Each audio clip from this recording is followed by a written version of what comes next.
This is just what you got underneath it. All the room you have. Makes hooking up the lines really easy too. I mean, we're not even up with the subframe yet, and you could already make the connection. This is on the passenger side. These are the return and the supply lines coming from the power steering pump. There's little mounts for them, like here and here, that the lines, there's not enough tension, or there's too much tension to put it on now. You have to put them on after the subframe starts coming up, but they were easy to get off before I dropped the frame, so I had no problems there. But before I do that, I want to put the stabilizer bar on, because it just goes right in the back, and then be ready to put the subframe up. I already got the lines tightened, and this is what I got going on from the side. I just got the jack right under the back of the lower control arm, and the bushing's just hitting a little bit of PB blaster. I'm gonna show you what I got going on under here. There's one transmission mount that you also have to take off to draw this, and the exhaust, of course, but it's a flex pipe. It hangs straight down. I didn't bend that. There's no extra pressure. It just soon jumbled. It falls down, gets out of your way. Now you could see the mounts. I got to get the guide pins in. I just got a jack under each one, or you could put one jack under the middle.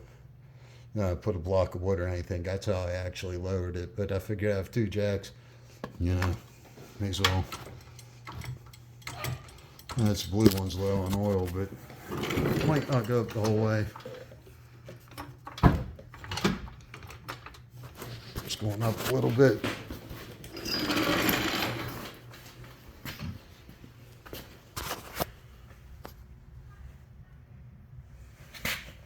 It's starting to go in.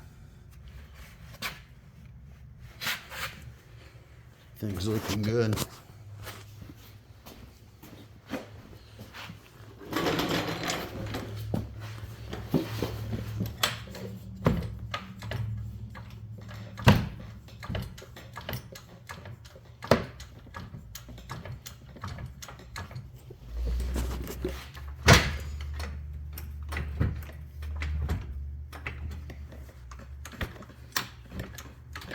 Just figured with the two, it would give me a little bit, you know, if it was going to be difficult,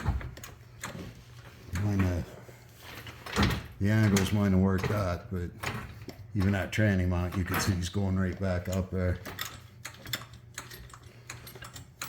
You have to pry it off the bolts a little bit whenever you're first dropping it, but I mean, it's going back, man. It's like butter.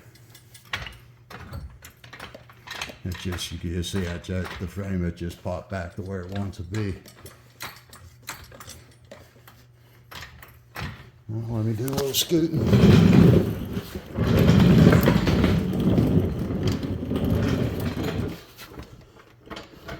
And where are we at?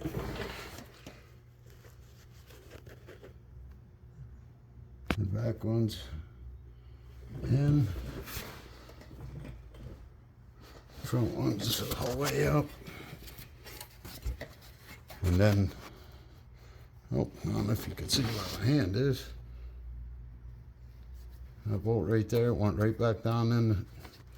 I mean, no guiding, no anything. It just, I'm sure one jack would have been sufficient, but hey, if you got two, use them. Flaunt it. All right, here's the trick you see on some of the videos where you flip up the stabilizer bar, and supposedly you could slide the rack out. Right. Still very cramped quarters, and you know, unless there's a lot more room back there on the front wheel drive, and there's just you know, it's not a lot of work or room to move around in there. If I had either, if it was the same as this, even without the drive shaft of an all-wheel drive, I think I'd drop the subframe, do it the way, yeah, I did this.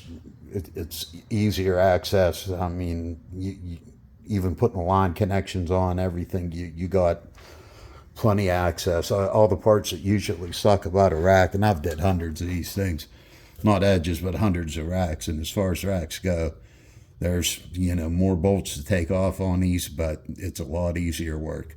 You're not turning a wrench one flat at a time. You're using ratchets, you're using ratchet wrenches. I mean, you're getting good, you know, relaxing, satisfying ratchet clicks every, you know, not just one every time you have to turn a bolt.